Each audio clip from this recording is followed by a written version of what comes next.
అందరికీ నమస్కారం. నేను మీ రోజా నేత, జాతీయ అధ్యక్షురాలు, జాతీయ బీసీ రాజ్యాధికార మహిళా సంక్షేమ సంఘం, హ్యూమన్ రైట్స్ స్టేట్ ప్రెసిడెంట్. మరో నిర్భయ రెండోసారి ఘటన జరిగింది. ఇటువంటి ఘటనలు ఎంతోమంది మీద జరుగుతూనే ఉన్నాయి. కానీ ఇది ఎంతటి ఘోరమైన దారుణమైన విషయం అంటే, ఎముకల్ని విరిచేసి అంతమంది ఆ బిడ్డ పైన అత్యాచారం చేసి ఒక డాక్టర్కి కూడా రక్షణ లేదు. ఎంతోమందిని కాపాడాలి అంటే డాక్టర్లు మనం ప్రాణభిక్షమని పెట్టమని అడుగుతాం. అటువంటి ప్రాణభిక్ష పెట్టమని నమస్కారం పెట్టి బిడ్డకే రక్షణ లేనప్పుడు ఎటువంటి వాళ్ళకి రక్షణ ఉంటుంది?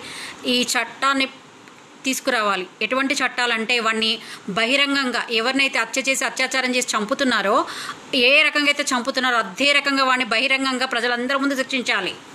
అంతేకాకుండా మేనిఫెస్టోలో చట్టాన్ని తీసుకురావాలి. ఆడబిడ్డ మీద ఎవడన్నా ఇటువంటి పిచ్చి వేషాలు వేస్తే బహిరంగంగా ఉరి తీస్తాము అనే దాన్ని చట్టాన్ని తీసుకురావాలి.